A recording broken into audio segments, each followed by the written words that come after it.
de présenter de façon un peu exhaustive, mais on rentrera un peu plus dans les détails après le repas. Et puis une chose qui est très importante pour moi, j'ai la chance d'être accompagné ce soir par Eric et Sydney. Les rapports entre la musique et la cuisine, pour moi, sont une évidence toute particulière. En fait, tout le monde a dans la tête, peut-être même si vous ne l'avez pas lu, mais tout le monde a dans la tête cette histoire de Madeleine de Proust. Vous savez, ce goût qui vous rappelle l'enfance. Et bien, ce goût de la Madeleine de Proust et cette expérience de la Madeleine de Proust, elle n'existe pas si jamais il n'y a pas un morceau de musique avant. La musique, en fait, permet d'ouvrir nos capacités à découvrir, à être à l'écoute, à écouter. Belle soirée à vous. Merci.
Avec lequel j'ai passé une journée et demie en cuisine à Saint-Julien. Sylvie qui n'est pas là aujourd'hui.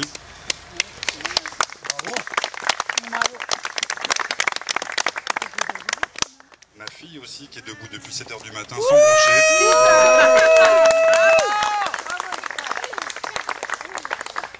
Bon, et puis aussi tous les producteurs hein, dont vous avez mangé les produits. Alors on a la chance d'en avoir un aujourd'hui là. Il y a Loïc qui nous... Cette aubergine était tellement incroyable qu'en fait j'étais obligé de changer ma recette. J'avais prévu de faire un caviar mais c'était pas possible de les transformer en caviar, il fallait les faire rôtir évidemment. Sébastien de la Neria qui n'est pas là mais qui nous a offert sa tête de quinoa. J'espère que vous avez apprécié le jeu de mots parce qu'il y a plein de jeux de mots évidemment dans toute la construction du repas. Des jeux de mots intellectuels et puis des jeux de mots aussi, comme c'est un peu plus basique comme ça. La fromagerie de Nantais, je tiens à les saluer aussi parce qu'ils m'ont offert le petit lait dont j'ai pu faire la brousse. La brousse, ce qui me permet de vous raconter en fait que évidemment quand on raconte... j'ai raconté mon histoire évidemment et ma façon de voir la petite montagne. On raconte toujours à travers son prisme finalement. Je ne sais pas si je vais rentrer dans tout le détail des plats. Si vous avez des questions, évidemment, je serai heureux d'y répondre après, avec grand plaisir. Juste quelques mots. Par exemple, j'ai un peu insisté sur l'absence de pain. ça s'est pas vu du tout. Vous avez compris en fait que on a cassé les assiettes ce soir, donc on a servi dans des contenants qui n'étaient pas des assiettes des contenants classiques. L'idée c'est évidemment de changer le regard en fait, de vous amener à penser presque autrement finalement la cuisine, et le rapport à la cuisine et le rapport à l'alimentation. Et ce rapport au pain pour moi il est important parce que le pain c'est l'aliment le plus sacré qui soit. On a l'habitude d'en manger beaucoup à travers le repas, alors qu'il faudrait en manger peu pour pouvoir l'apprécier justement. Et puis un autre élément, juste pour une autre petite histoire, le palais de sel par exemple, que certains ont voulu manger, mais là aussi c'était une façon de décontenancer évidemment, on ne sait plus à un moment donné ce qui se mange et ce qui ne se mange pas, qu'est-ce qu'on fait avec les contenants. Ça c'est juste pour l'histoire locale en fait, c'est quelque chose d'important. Le sel a fait la fortune du Jura, il a fait son malheur à un moment donné au XVIIe siècle, en tout cas du point de vue de certains jurassiens puisqu'ils sont devenus français. Et aujourd'hui il ne coûte plus rien et on peut en faire des palais de sel sur lesquels on peut manger. Tout ça, ça m'amène à vous parler un peu de ce que je pense et de ce que je sais moi de la cuisine. La cuisine pour moi c'est quelque chose de à la fois extrêmement simple et ça doit toujours le rester, mais c'est aussi évidemment plus complexe qu'il n'y paraît. D'ailleurs ce qui différencie radicalement l'être humain de toutes les autres espèces animales, c'est pas sa capacité à boire des boissons fermentées ou à communiquer ou à pratiquer l'art, c'est sa capacité à passer ses aliments au feu. Aucun autre animal ne le fait. Il y a d'autres animaux qui pratiquent l'art, même le chant, les baleines font ça très bien. L'architecture avec les poulpes, on pourrait comme ça multiplier les exemples. En revanche, aucun animal ne passe ses aliments au feu. Et ça dit quelque chose d'important en fait, de notre rapport à la table. Parce que plus que la cuisine finalement, c'est le moment qu'on est en train de vivre ensemble qui est important. Parce que autour de ce feu-là, se sont tissées toutes les histoires qui nous constituent. À la fois la grande histoire, et aussi les petites. La grande histoire, pour ceux qui pratiquent encore un peu, qui ont des notions de catholicisme ou qui pratiquent encore un peu la religion, à chaque fois que vous partagez l'Eucharistie, en fait, sans faire de blasphème aucun, mais vous vous souvenez d'un vieux rite au-delà du partage christique, le vieux rite sacrificiel antique, en fait. Celui-là même qui était déjà un vieux souvenir de celui qui maîtrisait l'art du feu, et de celui qui permettait justement autour du feu une parenthèse un peu hors du temps, en fait. Derrière chaque repas qu'on passe de façon anodine, ou de façon un peu plus impliquée ou appliquée, notamment à travers les fêtes de famille, il se passe quelque chose. On crée nos histoires, on noue des histoires. Moi j'ai fait ce métier, et je continue à le faire avec passion, parce que je rencontre des gens, pour rencontrer des gens et nouer de nouvelles histoires. J'espère qu'on a pu les vivre ensemble ce soir, en tout cas moi je l'ai vécu avec les gens de l'Adapément. Merci beaucoup. Bravo. J'ai été accompagné en cela par une jeune fille remarquable qui s'appelle Émilie, qui est à la tête d'une association qui s'appelle Univers Nature, qui est à Saint-Julien, et qui m'a fait toute la cueillette en fait de ces herbes qu'on a tendance à laisser de côté, et en fait qui apportent le sel de la vie. Voilà, merci Émilie.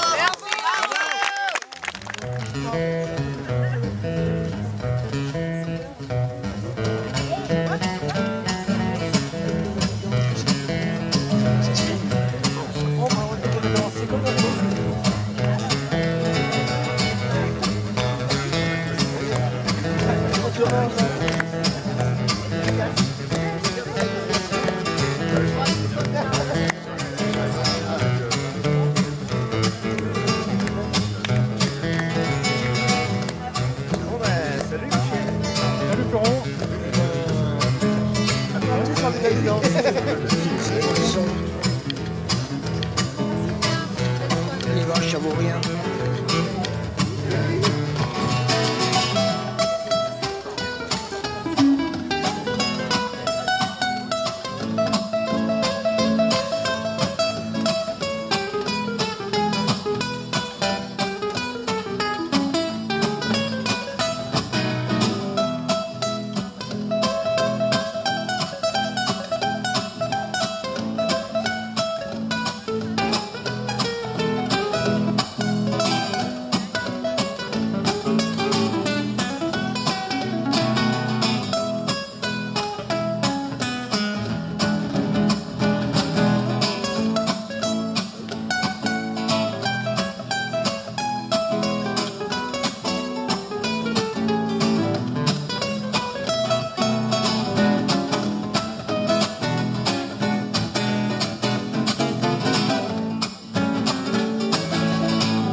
Merci beaucoup, bonne fin de soirée et à la prochaine fois. Merci.